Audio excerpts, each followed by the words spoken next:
کہ آئین میں کیا کیا جائے گا؟ آئین میں بنیادی حقوق کی بالغ رائے دہی اور عدلیہ کی آزادی کو تحفظ دیا جائے گا۔ نمبر 4 پہ کہتے ہیں صوبائی خود مختاری۔ آئین میں زیادہ سے زیادہ صوبائی خود مختاری دی جائے گی، البتہ مرکز مضبوط ہوگا کہ جتنے بھی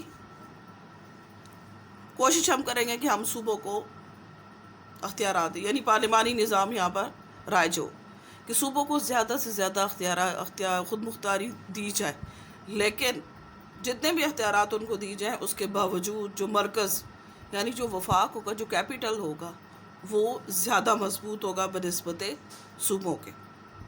نیکسٹ کہتے ہیں اس میں ہے کہ یکساں مواقع۔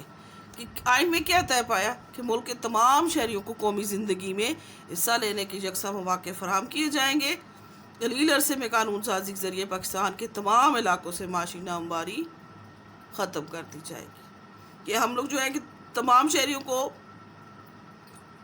قومی زندگی میں حصہ لینے کے یکساں مواقع، جتنے بھی چاہے کوئی بھی ہو، صرف ہو پاکستان کا شہری، اسے جو ہے وہ یکساں مواقع ہوں گے، اور تھوڑے سے ٹائم کے بعد تمام علاقوں سے معاشی نامواری ختم کر دی، جو تقسیم جو تھی دولت کی غیر منصفانہ جو تقسیم تھی اس کو ختم کر دیا جائے گا، لیکن اس کے لیے کوئی تھوڑا سا ٹائم چاہیے ہوگا۔ اس کے علاوہ انہوں نے کہا کہ خواتین کے لیے نشستیں، LFO کے مطابق نیشنل اسمبلی کی 313 نشستیں ہوں گی، جن میں سے 13 نشستیں جو ہے صرف خواتین کے لیے مخصوص ہوں گی، جن پر صرف خواتین حصہ لے سکیں گی۔ اچھا، نیکسٹ اب کیا بتاتے ہیں کہ اب وہاں پہ وہ بتا رہے ہیں کہ کس طرح سے تقسیم ہوئی۔ اب نشستوں کی تقسیم تھی قومی اسمبلی میں کس طریقے سے؟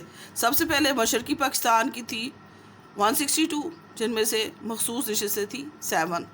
پنجاب کی 82 تھی، جن میں سے 3 جو تھی وہ مخصوص نشستیں۔ سندھ میں سے 27 عام نشستیں، 1 مخصوص یعنی مائنورٹیز کی جو تھی۔ صوبہ سرحد سے 18 نشستیں تھیں، جن میں 1 جو تھی مخصوص تھی۔ بلوچستان کی 4 میں سے 1 مخصوص تھی۔ قبائلی علاقہ جات میں 7 اور ان میں 1 مخصوص، یعنی ٹوٹل ہمارے پاس 313 نشستیں تھیں۔ اچھا، اب یہ کہتے ہیں کہ انتخاب کا طریقہ کار کیا ہوگا۔ اب اس میں کہتے ہیں کہ LFO میں انتخاب کا طریقہ کار کیا ہوگا، کہ کیا ہوگا، کس قسم کے لوگ جو ہے وہ انتخاب لڑ سکتے ہیں۔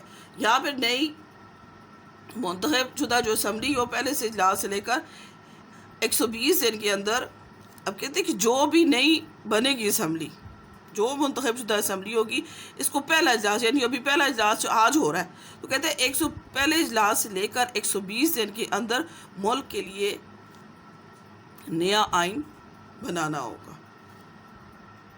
اب کہتے ہیں کہ نیا جو منتخب ہوگی اسمبلی، وہ پہلے اجلاس سے لے کر 120 دن کے اندر ملک کے لیے نیا آئین بنائے گی۔ تو آپ کہتے ہیں ناکامی کی صورت میں، یعنی اگر وہ 120 دن کے اندر نیا آئین نہیں بنا سکتی تو اس صورت میں کیا ہوگا؟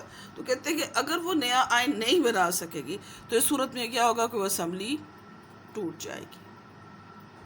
کہ اس کا طریقہ کار یہی تھا کہ وہ جو ہے وہ 120 دن کے اندر اندر جو ہے وہ بنائے گی ملک کے لیے آئین، اور اگر نہیں بنا سکتی تو اس صورت میں کیا ہوگا کہ وہ آئین جو قومی اسمبلی ہوگی خود بخود ٹوٹ جائے گی۔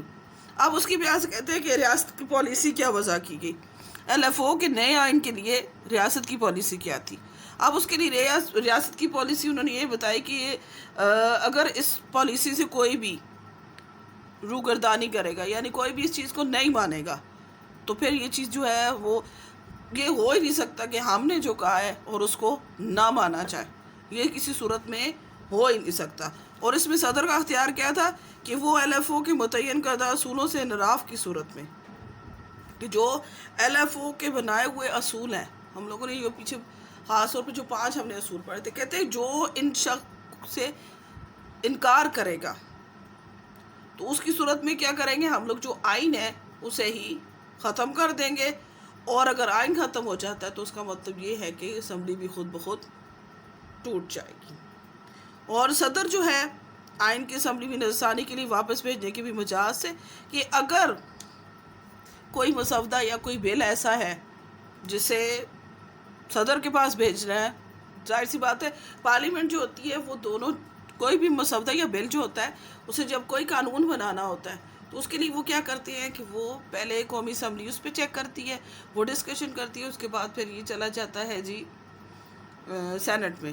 سینٹ پھر اس کے اوپر ڈسکشن کرتی ہے, پھر دونوں کی وہ جب سینٹ اپروو کر لیتی ہے تو پھر کیا ہوتا ہے, یہ چلا جاتی ہے چیز صدر کے پاس, اور صدر کے پاس یہ حق ہوتا ہے کہ وہ اس کے اوپر اس کو اپروو کرتا ہے یا اسے نظر ثانی کے لیے دوبارہ بھیج دیتا ہے. تو پھر یہ جو ہوتے ہیں یہ چیز جو ہے صدر کو اس چیز کا حق ہوتا ہے کہ وہ دوبارہ اس چیز کے اوپر نظر ثانی کرے. اگر وہ چاہتا ہے, سمجھتا ہے کہ یہ ٹھیک ہے تو پھر اس کو اپروو کر دیتا ہے, اگر وہ ٹھیک نہیں ہے تو اسے پھر ریجیکٹ کر دیا جاتا ہے.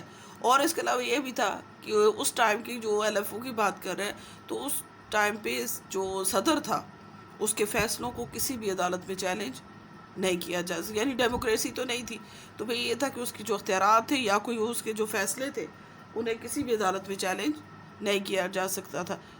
اچھا بچے, اس کا مطلب سمجھ آ گئی ہوگی آپ کو یہ آج کا جو ٹاپک تھا. اوکے بچے, اللہ حافظ.